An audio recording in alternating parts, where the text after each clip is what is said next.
أعوذ بالله من الشيطان الرجيم. بسم الله الرحمن الرحيم. اللهم صل على سيدنا محمد وعلى آله وصحبه وسلم آمين. Akí gbogbo ẹ̀yin ọmọ ìyá wa nínú ẹ̀sìn Islam ní gbogbo ibikíbi tí kálukú tí ẹ ti ń wò wá ní àsìkò tí a wà yìí. Alhamdulillahi Rabbil Alamin. Wassalatu wassalam ala ashrafi khalqillah Muhammad bin Abdullah wa ala alihi wa sahabihi wa man sara ala darbihi ila yawmil mashar amma ba'd. Ohun tí ó gbé mi wá nírọ̀lẹ́ yìí ó ní ọ̀rọ̀ tí mo ní láti ṣe àlàyé fún gbogbo ẹ̀yin olóríire èèyàn, gbogbo ẹ̀yin alálùbáríkà. Ẹ jọ̀ọ́ mo fẹ́ kẹ́ bá mi share program yìí dáadáa. Mo bẹ̀ yín lórúkọ Ọlọ́run, ẹ bá mi share ẹ̀. Gbogbo ẹ̀yin tí ẹ wà lórí ètò yìí sí, ẹ jọ̀ọ́ ẹ bá mi share program tí mo fẹ́ ṣe yìí. Torí wípé nílẹ̀ Yorùbá mẹ́ta ni ọ̀rọ̀.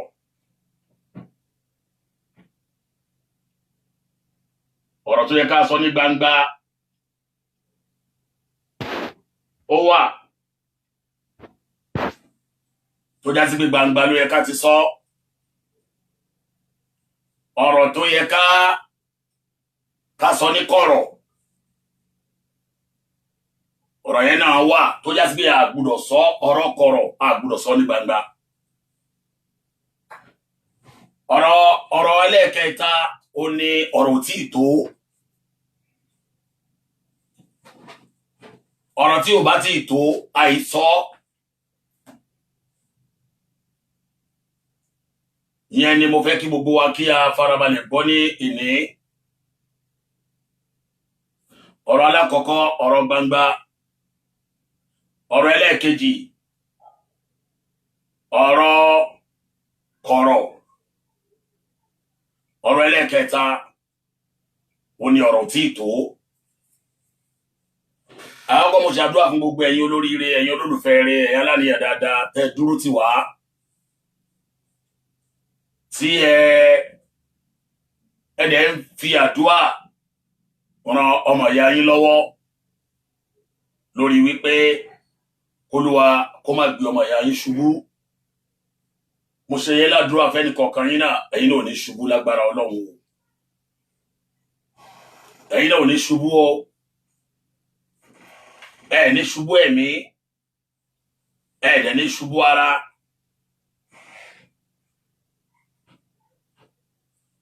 Ní agbára títọ́ Ọlọ́run àti àtìlẹ́yìn Ànábì wa Muhammad sallallahu alaihi wasallam.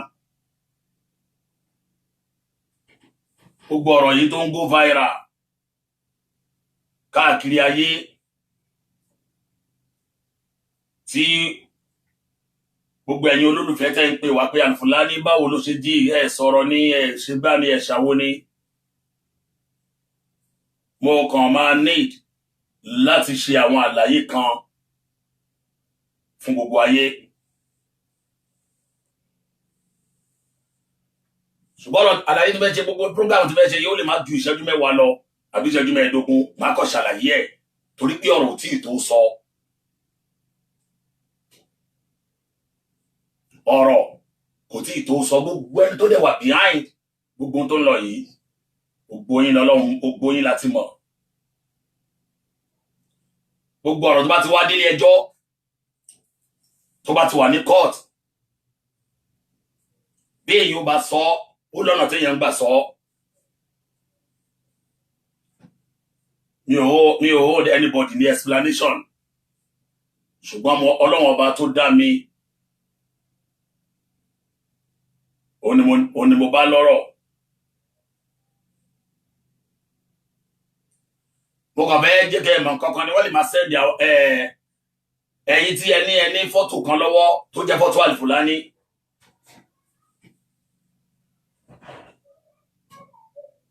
kò sí ntọ́ mara yóò lè dánwò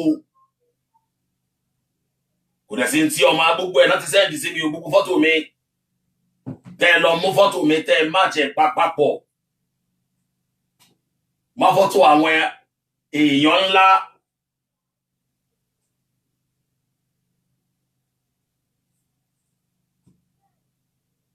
tẹ́ ẹ lọ má jẹ má fọ́tò àwọn èèyàn ńlá láti fi bà mí lórúkọ jẹ́ gbogbo ẹ̀ náà ni wọ́n ti sẹ́ndì sí mi o gbogbo ẹ̀ ni mo ti rí báyìí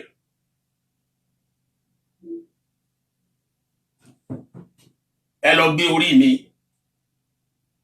ẹ wá gbé ìbọn dání báyìí kẹ gbébọn lé mi lọ́wọ́ kẹ ní Alfulany lọ fọ́ báńkì ẹ bá láwọn SBI gbogbo àwọn fake account tẹ́ ń lò pátápátá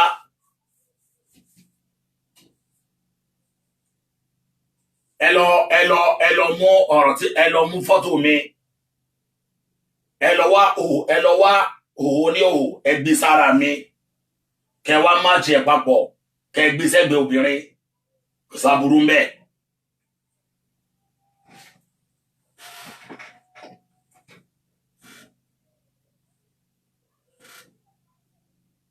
ẹ lọ gbé ẹ̀jẹ̀ ọmọ tuntun kẹ gbé orí ọmọ tuntun báyìí kẹ gbé lé mi lọ́wọ́ kẹ wá ní Alfulany fọmọ ṣòwò ẹ lọ ṣe bẹ́ẹ̀ gbogbo ọ̀nà tẹ́ bá fẹ́ gbà tẹ́ bá fẹ́ rìn ẹ bá Ọlọ́run níwájú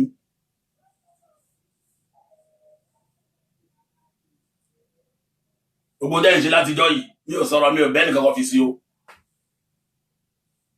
sọ ó wà mẹ́ẹ̀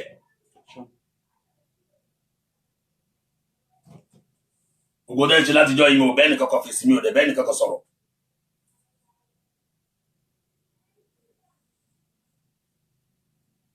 ìgbà tí à ń jọmọ ẹ̀rẹ́ nìkan o nígbà tí Ọlọ́run wá bẹ̀rẹ̀ sí ní ṣe bí ṣe ń ṣe lẹ wá bẹ̀rẹ̀ àtobìnrin inú yín àtọkùnrin inú yín àti ẹ̀yin tí àti àwọn tí wọ́n sanwó fún gbogbo ilẹ̀ bá Ọlọ́run ọba níwájú kò sẹ́ni kankan tó máa lọ scot free inú yín tí ò ní má jìyà ẹ̀ ẹ send picture mi káàkiri láwọn picture mi tẹ́ mú àkọ́kọ́ náà jẹ́ kí n sòdodo ọ̀rọ̀ fún eléyìí mo retí ẹni tí ó send ẹ̀ jáde gbogbo àwọn ìyàwó àwọn top èèyàn tẹ́ lọ match fọ́tò mi papọ̀ mọ́ ìwọ tó ṣiṣẹ́ yẹn o mọ̀ rẹ o mọ̀ pé inú ilé mi ò ń sunú ilé mi ó ń sun inú ilé mi ó ń jẹ epo mi ó ń jata mi ó lajú kalẹ̀ bóyá Alfulany aṣubú wàláhì yàrá ni wàlá Al-Qur'ani wàláhì Alfulany ò ní ṣubú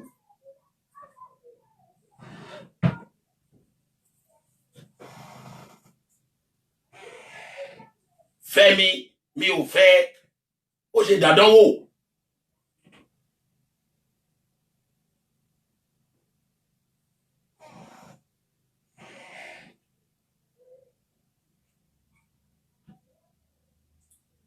fẹ́mi mi ò fẹ́ ó ṣe wá di àdánwò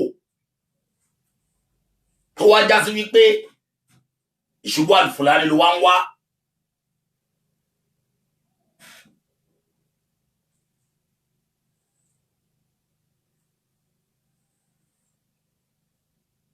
ọ̀rọ̀ tí wá ń tó bọ̀ báyìí láti sọ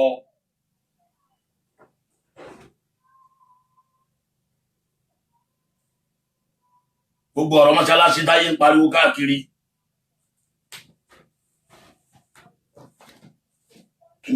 architectural mosque wà lélẹ́yìí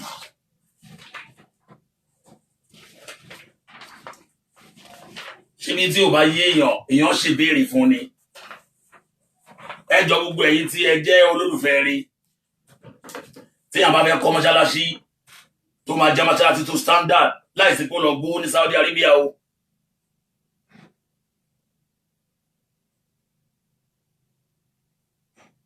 tó bá fẹ́ kọ́ mọ́ṣáláṣí tó standard ní Nàìjíríà gẹ́gẹ́ bí status títí èmi náà tọ́lọ̀ ń fún mi wàá kọ́ mọ́ṣáláṣí wàá kọ́ skul wàá kọ́ gbogbo nǹkan bí kò má ní 100 million naira kọ́.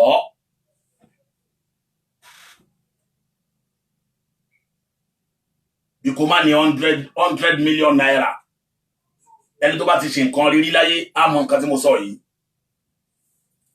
Ó fẹ́ kọ́ mọ́ṣáláṣí gidi ní Nàìjíríà wa yìí wà ní 100 million naira. Ó dá jẹ́ kí wọ́n manage jẹ́ kí n kọ́ wà ní 50 million naira. Wọ́n àbá ní wọ́n lọ kókùtà wá látọ̀hún.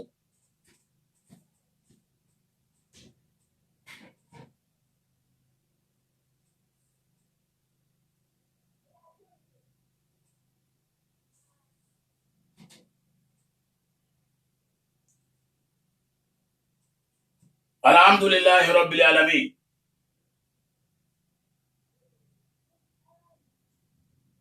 Gbogbo ẹni tó bá mọ̀ mí láyé 2017 mo ṣe program ní 2017 mo fún àwọn èèyàn lóyè lásàlátù wa tí mo dálẹ̀.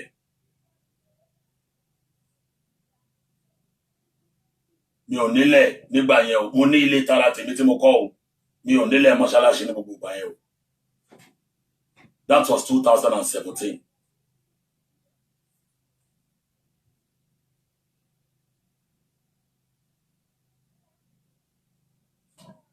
Gbogbo ẹ̀yin tó gbogbo ẹ̀dá tán wá ń sọ̀rọ̀ mi fún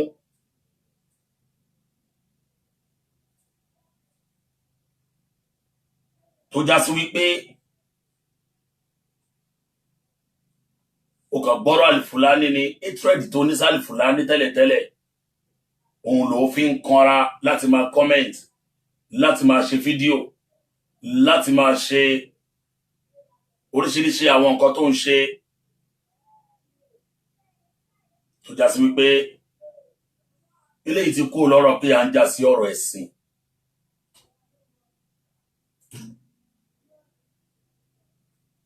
Eléyìí ti kú lọ́rọ̀ pé à ń jà sọ́rọ̀ ẹ̀sìn, ọ̀rọ̀ ẹ̀sìn la wá ń jà sí, à ń jà sọ́rọ̀ ọ̀rọ̀ ẹ̀sìn kọ́ leléyìí. Èyí tí mú nǹkan mi dání.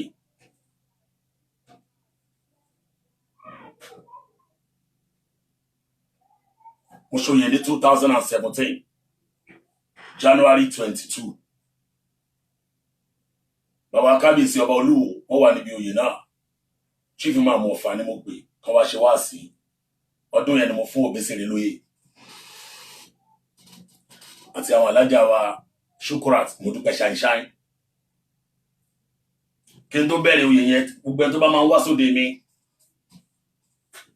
kí n tó bẹ̀rẹ̀ oyè mi, owó tí mo ná fún preparation oyè, mo ná 3.5 million.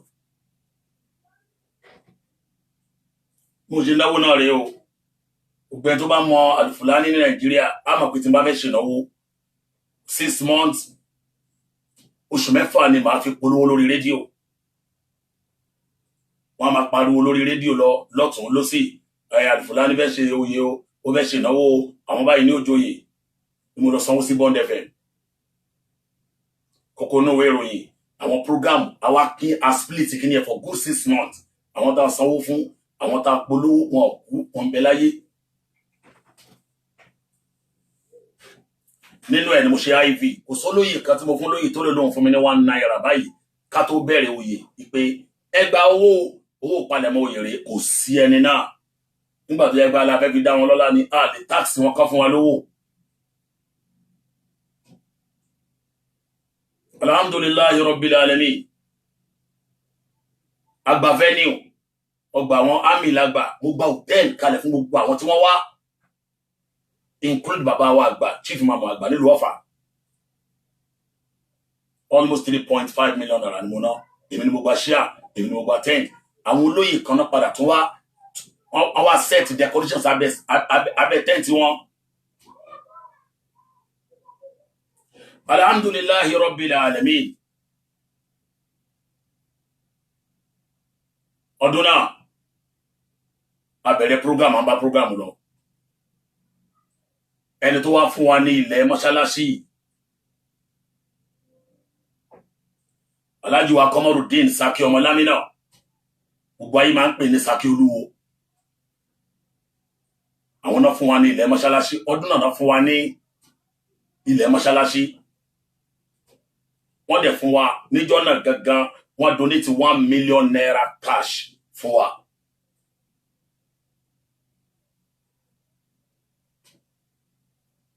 Alájà Modúpẹ́ ṣáínṣáín kọ́lọ́ má jẹ́ ó bàjẹ́ fún ya yẹn. Inú àwọn olóyè wa, àwọn láfi ṣe yá àdínì, àwọn náà promise 1 million naira, wọ́n padà fún wa. Ẹni tá fi ṣe balógun àdínì fún wa ní 1 million naira. Alájì Obesere wọ́n gbìyànjú, wọ́n ṣe dáadáa, wọ́n kó àwọn èèyàn wá. Obesere ń bẹ láyé kó ikú, kọ́lọ́ má jẹ́ ó bàjẹ́ fún wọn.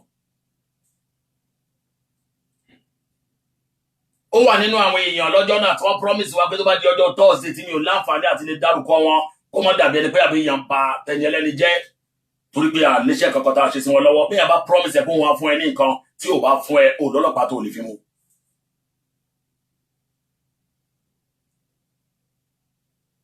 Wọ́n lẹ́nu tó bá dijọ́ Thursday níjọ́ náà ni ẹ wá gbé odidi mọ́tò bọ́ọ̀sì kan, òun fásitì àtúnyí bẹ́ẹ̀ ni ẹ bá máa fún wa ní mọ́tò láàárọ̀ lálùkù. Bẹ́ẹ̀ ẹni tó promise wa ní irin, ẹni tó promise wa ní sìmẹ́ǹtì àárí kankan. 2017 ìgbà tó fún mi nílẹ̀ yẹn, a lọ sí orí ilẹ̀.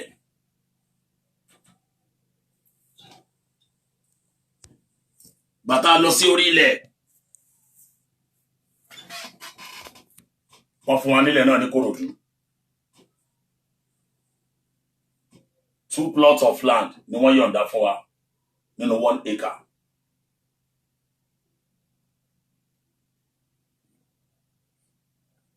Two plots of land ni wọ́n yọ̀ǹda fún wa nínú 1 acre. 1 acre is 6 plots. Nígbà tán yọ̀ǹda 2 plots of land fún wa, wọ́n ní 4 plots tó kù àwọn máa fún wa lọ́wọ́ òkè lọ́hùn yẹn. Débẹ̀ o. Lórí 2 plots of land tán wá fún wa yẹn, mo wá lóyá ẹ ṣe ilé síbí, ẹ ṣe mọ́ṣáláṣí síbí. Nígbà tá a ṣòde tán 2017, tá a yọ gbogbo gbèsè tá a jẹ, gbogbo owó tá a nílẹ̀ pátápátá, wàláhì ní 300,000 naira lẹ̀.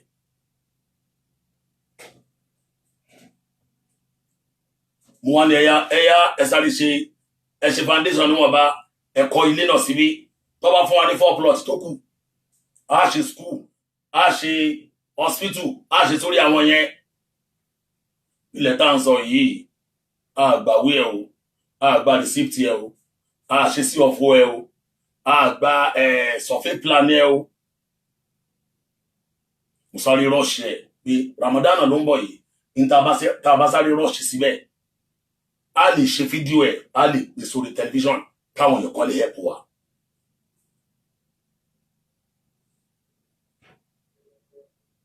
Mẹ́ta lọ̀rọ̀, ọ̀rọ̀ gbangba, ọ̀rọ̀ kọ̀rọ̀, àti ọ̀rọ̀ tí tó sọ.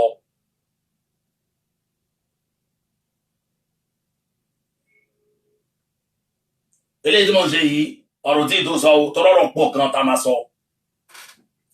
Torí àwọn èèyàn, àwọn olólùfẹ́ rí, wọ́n ti pariwo látijọ́ Alfulany sọ̀rọ̀ tèmi yé mi, mo fẹ́ kọ́rọ̀ débi tọ́rọ̀ dé ni ká tó wa mọ̀ tá wa sọ. Ọ̀tọ̀ ni Japan jà fẹ́ sìn, ọ̀tọ̀ ni pé à ń ṣe lára ara wa.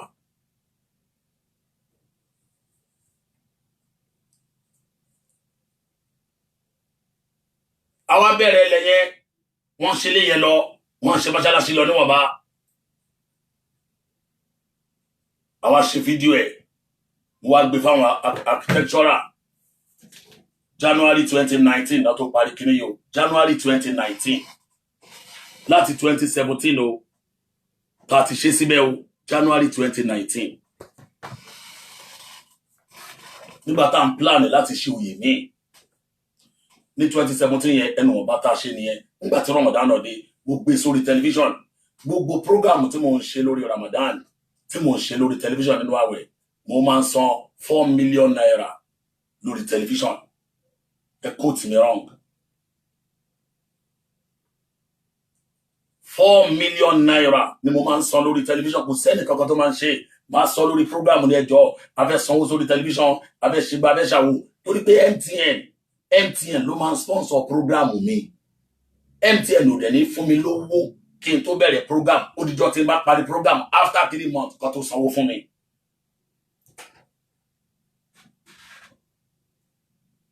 Olúwa mi ni mo fi ń dira mi gbogbo tó bá wá kó fún mi lórí tẹlifíṣàn MC Olúwa máa fún mi lówó kí n fáwọn èèyàn.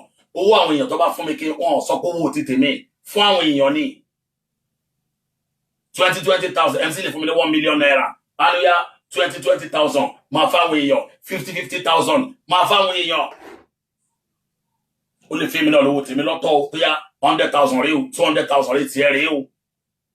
Gbogbo àwọn náà tó bá fún mi kí n fáwọn tó ń pè wọlé sórí program mi wá fún wọn. Àwọn tó fún mi nílẹ̀ àmọ́ náà ni èmi kọ́ ni mo ní màá fún wọn. Àwọn tó fún mi lóúnjẹ àmọ́ náà ni èmi kọ́ ni mo ní màá fún wọn. Àwọn tó fún mi láṣọ àmọ́ náà ni èmi kọ́ ni mo ní màá fáwọn èèyàn.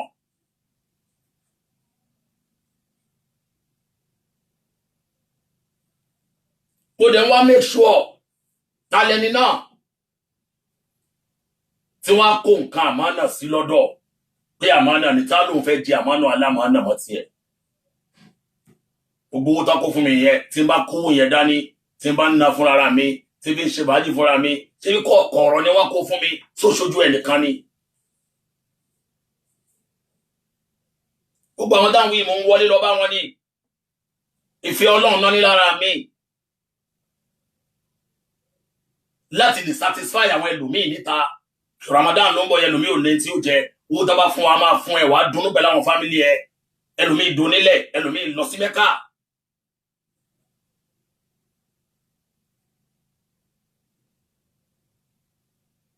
Èmi gan fúnra mi dẹ̀ ń ya owó láti sanwó orí tẹlifíṣọ̀n. Àtúfà àwọn díẹ̀ tọ́jọ́ aláṣírí bíbò wa nìkan náà máa ń fún wa ní owó. Tí n bá sọ lórí program pé a fẹ́ sanwó orí tẹlifíṣọ̀n o àrò ní 20,000 àrò ní 50,000.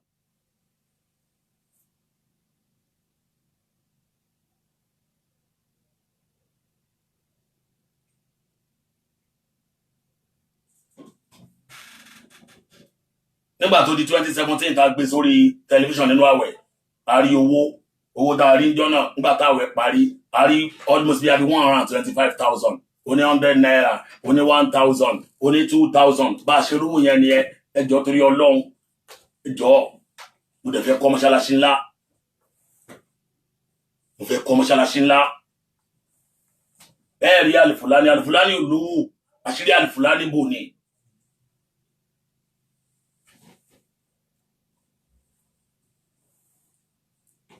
Alifulani olówó lọ́wọ́ àṣírí Alifulani bò ní. Mo jẹ́ gbajúmọ̀ tí mo mọ àwọn èèyàn nítòótọ́ mi ò kí ń ṣoníbàárà. Ẹni ibi tẹ́ bá dẹ̀ rí mi láyé wọ́n pè mí síbẹ̀ ni torí pé àwọn kan tó ń sọ pé gbogbo òdílé máa rí nígbà tọ́lọ́hun ò ṣe mí lólórí burúkú. Bàtọ́lọ́hun ò ṣe mí lólórí burúkú gbogbo àwọn ẹni eré tí wọ́n ṣe lọ́wọ́ tó ń pè mí wọ́n rí pé àlùbáríkà ń bẹ lára tèmi náà ni wọ́n fi ń pè mí.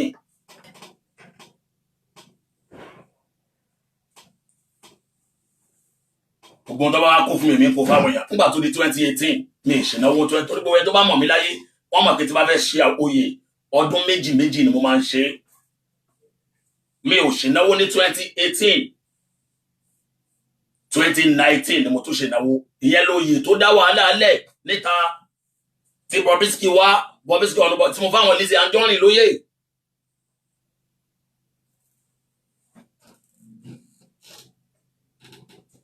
Tí mo fún Lizzy Anjorin lóye. Ọ̀yọ́ wá ṣe rí òde tí mo ṣe yẹn bàbá Aláàfin Ọ̀yọ́ wá yẹn tí gbogbo ọlọ́ni káwé èèyàn wá gidi gan. I spent almost 4 million naira. 4 million naira ni mo ná kó ìwọ tó bá jẹ́ ṣòde tó dẹ̀ jẹ́ gbajúmọ̀ tó dẹ̀ fẹ́ pe ayé wá sóde. Wàá mọ ìdán pè ní owó ìnáwó.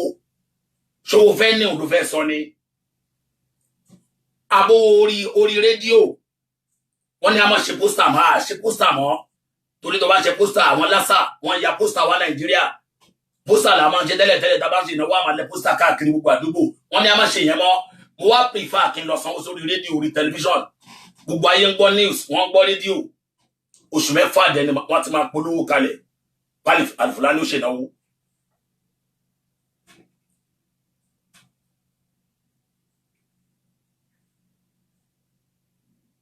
Nígbà tó di 2019 aṣòye mo náwó bẹ́ẹ̀ alhamdulillahi rabbil alamin níjọ́ oyè gangan fúnra rẹ̀ gbogbo tá pa lọ́jọ́ oyè jẹ́ 550,000 ṣùgbọ́n àwọn èèyàn wá promise wa ní owó which is látara Lizzy Anjorin ẹnìkan fún mi ní 2 million naira láfta oṣù kan látara Lizzy Anjorin ẹnìkan fún mi ní 1 million naira látara Lizzy Anjorin ẹnìkan náà tún fún mi ní 1 million naira gbogbo tá a rí lára Lizzy Anjorin nígbà náà owó yẹn lọ bí 5 million naira adẹ̀ná almost 4 million naira ká tó ṣe náwó Ramadan náà dẹ̀ tún bọ̀ ń bẹ̀ ẹnu owó tá a rí yẹn tá a san àwọn gbèsè wa tán gbogbo àwọn tá a yáwó lọ́wọ́ wọn Alifulani mi gbúdọ̀ máa sọ bí mo ṣe mọ láyé mi wallahu shahid ọlọ́run náà dẹ̀ rí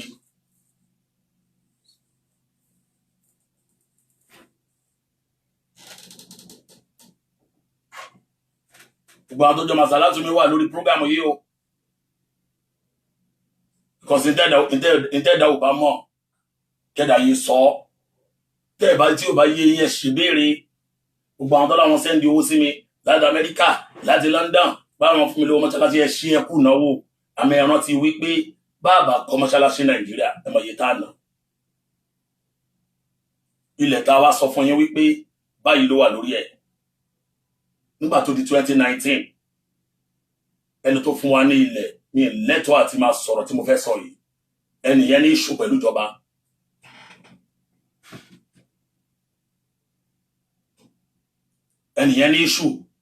pẹ̀lú ìjọba which is issue rẹ̀ ní agbára tó involve properties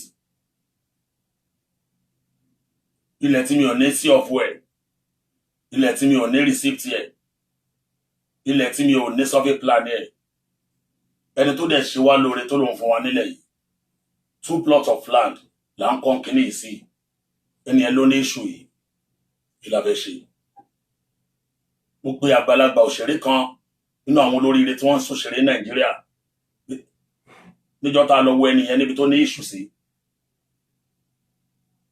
irú ilẹ̀ báyìí àti kéèyàn dá dúró náà torí wípé àmọ́ tíjọba lè padà sọ lẹ́yìn wa ọ̀la àwọn máa ṣàdúrà fún wọn kẹ́nìyẹn kó free wọ́n free ẹni náà kó ní oṣù náà wallahi ta'ala kò tí ju bí i 4 months lọ báyìí kọ́lọ́ má jẹ́ kẹ́nìyẹn tó padà dápadà sí aburú mọ́ láíláí.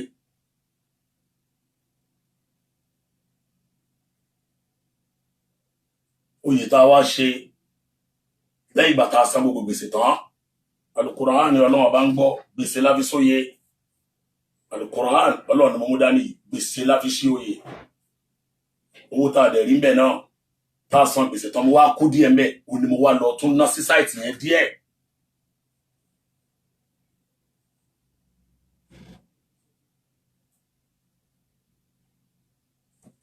kí sí pé bóyá kí mọ́ṣáláṣí nìkan lólúwa rẹ̀ ń ṣe láyé owó orí tẹlifíṣàn bẹ̀ tá a ṣe àwọn nǹkan míì náà wà tá a máa ṣe kí ni tá a fẹ́ gbọ́ ní bùkátà láti gbà yẹn ni wàhálà ti wá bẹ̀rẹ̀ àtìgbà yẹn ni wàhálà ti wá bẹ̀rẹ̀ àtìgbà yẹn náà mo ti wá kó sí wàhálà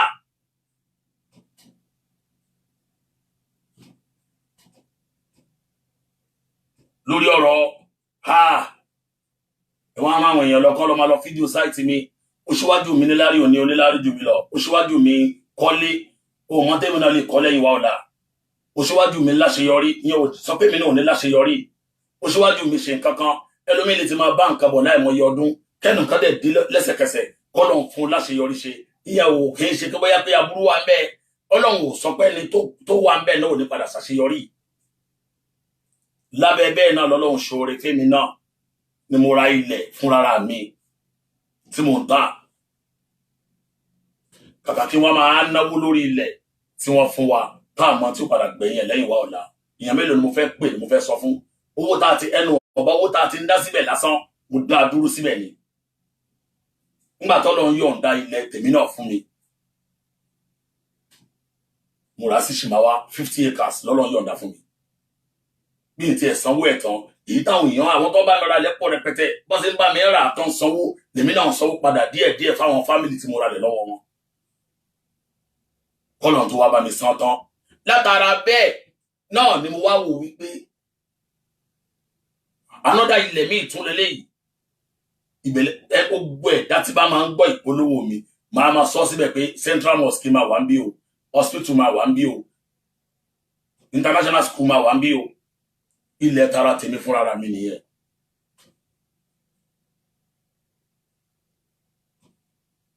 ìṣẹ̀lẹ̀gbà tí bá tó àṣírí mi síta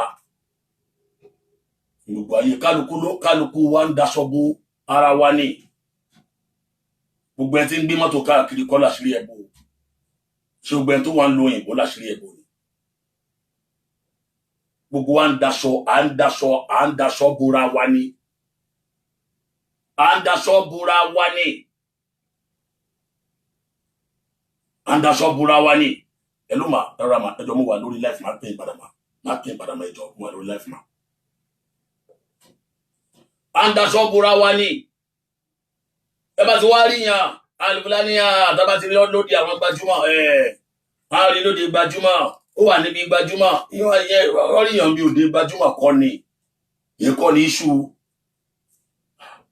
ní ìsáàlì torí kébíyá pé kébíyá mo fẹ́ ṣe nǹkan sìn kí n máa fìyà jẹra mi máa wọṣọ máa jẹun àṣìbá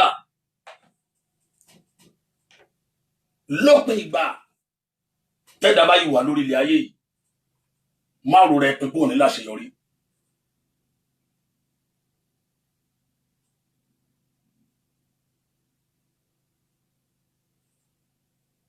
gbogbo àwọn tí wọ́n mọ̀ mí láti pilẹ̀ ọ̀pọ̀lọpọ̀ wọn náà wà lórí ètò yìí níjọ ẹni tó bá rántí nínú bẹ́ẹ̀ náà lẹ hack àkáǹtì mi ẹ hack Facebook àkáǹtì mi ìwọ tó dé hack Facebook àkáǹtì mi ó mara ẹ̀ ó wá sínú prógámù Sebilu Najat bí ẹni tó fẹ́ ṣe wá lóore ní èmi ò mọ̀ kó wá sórí ó wá ṣàbúrú fún mi ní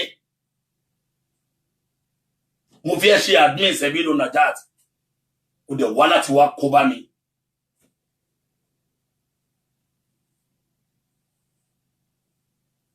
mo fi ẹ ṣe admin Sebilu Najat èmi àti ẹjọ́ ń travel àjọ lọ Dubai fún business trip wá wálé mi wá sùn àjọ jẹun àjọ mu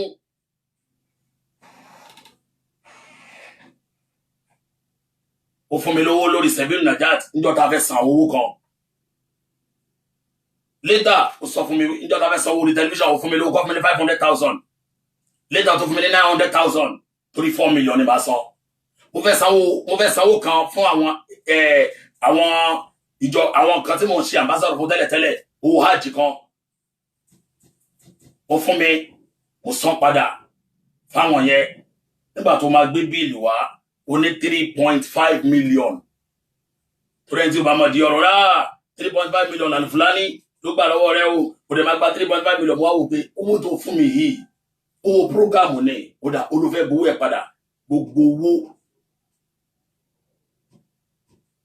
tó ló fẹ́ gbà padà and I gave you 2,250,000 gbogbo receipt ẹ̀ wá ń bí 2,250,000 ni mo dá padà ni mo san fún ẹ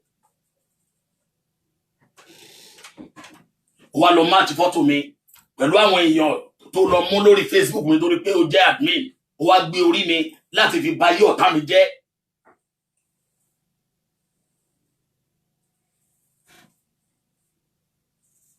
ó lọ gbé orí fọ́tò mi gbogbo àwọn tí mo bá chat ọ̀rọ̀ ẹ̀mẹ́ lọ́dọ̀ ìjọba báwo ló ṣe ní access secret mi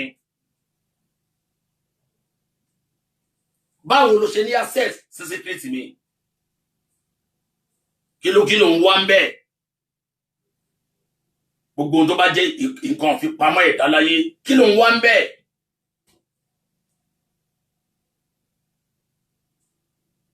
Ahmed wá bọ́ síbí.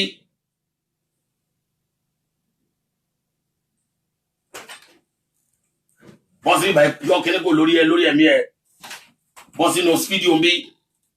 Content manager Sebilu Najati rèé. Content manager Sebilu Najati rèé. Àjọ travel lọ Dubai ni. Gbogbo owó tó ná lọ Dubai fúnra rẹ̀, ọmọ yìí ló lọ wá fúnra rẹ̀. Nígbà tẹ́ni yìí tàn wáyé pé tá a bá dé Dubai, a rí owó business tá a fẹ́ lọ ṣe lórí first home, a máa rí owó ńbẹ̀. Ó dẹ̀ lálàjì, ẹ má wọrí, máa tẹ́kì a gbogbo àárín yẹn. Kí la bá bọ̀ Dubai? Fẹ́mi mi ò fẹ́, ó dáa fẹ́ra wa mọ́, ó ṣe wá di àdánwò láyé. Lẹ́kìn sọ fún ẹ, bó ṣe wá ya fọ́tò lé mi tí mò ń gbé, máa lọ tiẹ̀. Bó ṣe wá ya fọ́tò lé mi tí mò ń gbé, tó sẹ́ndì ẹ̀ sí mi, gbogbo ẹ̀ ló ti wà lọ́dọ̀ ìjọba. Ẹ jẹ́ sọ lọ́dọ̀ fún ẹ, kò sí ìlú téèyàn wà láyé tí wọ́n lè arrest èèyàn tí wọ́n lè mú yàn o. Wá gbé gbogbo fọ́tò mi wá pé káàkiri ayé.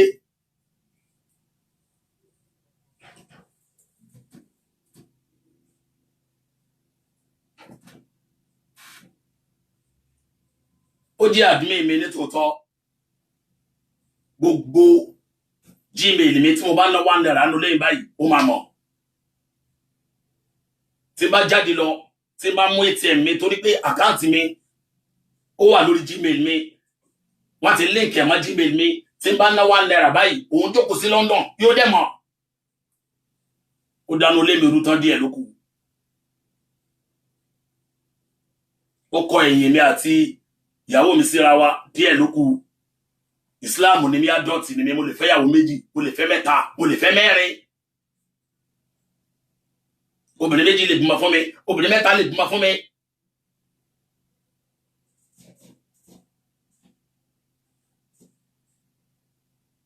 Tí ma fẹ́ fẹ́ obìnrin léni yìí, máa pé ìyàwó mi pé tó, mo fẹ́ fẹ́ lágbájá. Ṣé mi tí mo ti bí ma tí èsè ọ̀kan tí èsè méjì tí ó ṣe mẹ́ta, tí mo ń control no lé méjì, tí mo ń control no lé mẹ́ta. Ìyàwó mi pé ó tiẹ̀ tí ṣe súnà pé mo ì máa fẹ́ ìyàwó kan sí. Ẹjọ́ bí ní wà ń bẹ tí ó ti bẹ̀ kú. A ní ẹ lọ gbé ìbọn, ẹ gbé lé mi lọ́wọ́, kẹ wá yà mí sẹ́nu ọ̀nà báǹkì bí mo lọ fọ́ báǹkì. Kẹ tó wá ṣí àyẹ káàkiri ayé. Tí Ọlọ́run bá mi yọrí mọ́ṣáláṣí tí mo ń kọ́, gbogbo ayé ló máa rí. That is the reason why. Nígbà tí mo ti mọ̀ pé ọ̀tá ti wọlé sí mi lára, ni mi ò ti béèrè owó mọ́ṣáláṣí lórí program wọn.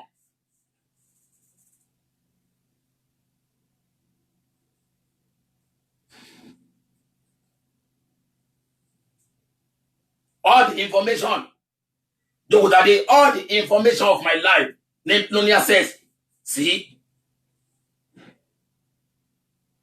Níjọ́ tọ́rọ̀ yìí dẹ̀ bẹ̀rẹ̀, àwọn tí mo lè pè, wọ́n lè jẹ́rìí mi wọ́n wà lórí program pẹ̀lú wa. Tí mo sọ fún pé lágbájá báyìí o, orúkọ rẹ̀ rí o, ó máa ṣàbúrú fún mi lọ́jọ́ iwájú o, àmọ́ ẹ bá mi mú kalẹ̀ o. Mo lọ sí Abuja, gbogbo data information ẹ̀ mo fi kalẹ̀ lọ́dọ̀ àwọn alágbára. Ìdí àti túmọ̀ tí mọ́ṣáláṣí mi bá rẹ́dì ní agbára ti t'Ọlọ́run. Àmẹ́lẹ̀ ìtàn ṣe lọ́wọ́ mo stop ẹ̀, mo dá dúró torí pé mi kọ́ ni mo níbẹ̀. Mi ò dẹ̀ ní access lórí ilẹ̀ yẹn. Wọ́n tó bá ralẹ̀ tó bá kọ́lé, wàá mọ nǹkan tí mo ń sọ yìí. Torí ẹni tó fún wa, ó ṣe wá lóore ni o. Mo ṣiṣẹ́ lọ́nà Ramadan sìn. Mo ti ṣiṣẹ́ lọ nínú Ramadan sìn lórí tẹlifíṣọ̀n. Mo wá gbogbo ọ̀nà láti san owó nínú àwẹ̀ tó lọ yìí. Mo sanwó orí tẹlifíṣọ̀n, gbogbo táyé wá kó fún mi pátápátá. Lámọ̀ náà lówó, wáyé tí mi fi sanwó yẹn padà sórí tẹlifíṣọ̀n, mo kó fáwọn èèyàn ni. Àwọn àbànà ọlá ṣéwù, wọ́n fún mi lówó 50,000 ni mo ń fáwọn èèyàn, wáyé tí kówó wọn kí máa ná. Àmọ́ náà nìyẹn, wọ́n fún mi ní tèmi lọ́tọ̀ èyí tó ní kí n fáyé ọ̀tọ̀ ni MC Olúọmọ arulas mẹ́ka mẹ́ta ló fún wa àwọn èèyàn jẹ mẹ́ka yẹn ẹnìkan fún wa ní méjì sí mẹ́ka mẹ́fà náà jẹ lórí ètò wa kò wá sí ẹni tó mọ́ o kò sí ẹni tó mọ́ rárá o kò dẹ̀ sẹ́ni tí ò níbi tó kù sí o kò sí ẹ̀dá tí ò níbi tó kù sí o èmi lè kù sí kíkan kí n máa sùn kí n máa dátọ́ ìwọ lè jẹ́lẹ́jọ́ bí o jẹ́lẹ́jọ́ ìwọ lè jólé jàmbá bó mutí o lè jalè bó jalè o lè jólé ṣìnà ṣé Alifulani wà ń bẹ ẹnu séètì ni àbí kí là ń gbé gan kí là ń gbé tẹ̀dẹ̀ ń fà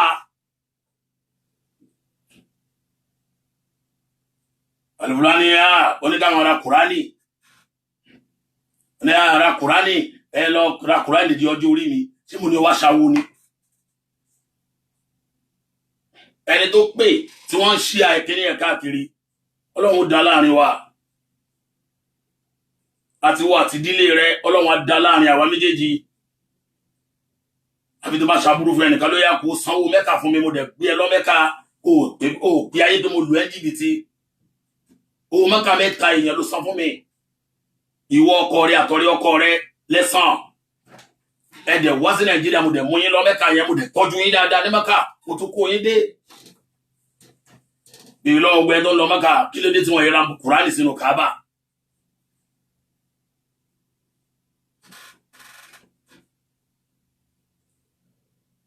ṣé wọ́n yẹra Kùránì sínú Káàbà ni àbẹ́ tó bá jẹ́ mùsùlùmí tó bá lọ Mẹ́kà wá sọ pé ìwọ náà yẹra Kùránì sínú Káàbà àwọn èèyàn máa sẹ́ndì owó sẹ́mi kí báwọn ra Kùránì sínú Káàbà máa báwọn yàn tàwáàfù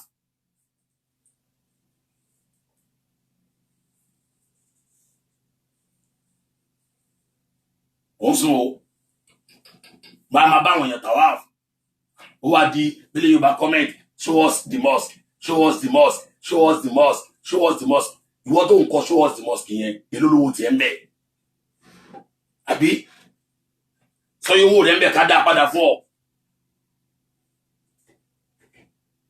àrí 10 million naira àrí 20 million naira láàyè àwọn ọmọ tó ń dún sí ìdíwó tàbí ṣe program náà kọ yìí ẹ̀yin dẹ̀ bá jẹ́ olórí rẹ̀ ó gbẹ̀yìn àfáà bú àṣírí yín ti tú o gbogbo ẹ̀yin àfáà bú ẹ̀yin àfáà bú ẹ̀yin dẹ̀ wà ń lọrin yẹn àṣírí ẹ ti tú àṣírí ẹ ti tú ṣó máa gbé tó ń gbà lérò tẹ́lẹ̀tẹ́lẹ̀ náà ni pé Alifulani ṣubú tẹ́lẹ̀tẹ́lẹ̀ Ọlọ́run ò gbà fún ẹni èmi dẹ̀ kọ́ ni mo kó bá yí ẹ ṣé mi ni mo kó bá yí ẹni èmi kọ́ mo kó bá ẹ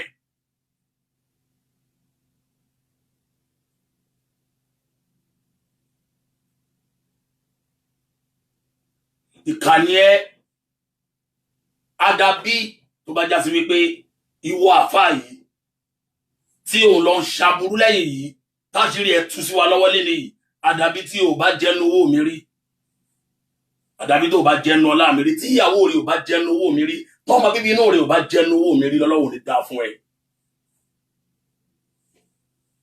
àdàbí tí ìbá ṣe wàhálà fún ẹ rí tí mo lọ gbá tí wà tẹ́bí rí ó jẹ gbogbo tí wà tẹ́bí ẹ tẹ́ máa jẹ tí mo ṣe wàhálà lọ kí wọ́n lè jẹ kó lè mú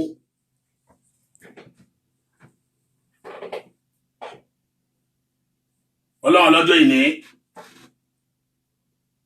a ṣe dáadáa fún wa ibi tí bá kù sí Ọlọ́run tún mi ṣe ibi tí wọ́n náà bá kù sí Ọlọ́run àtúnwọ̀ ṣe á pàdé lórí program tó bá di 6 o'clock or 7 o'clock inshallah. Salamu alaikum wa rahmatullahi wa barakatuhu.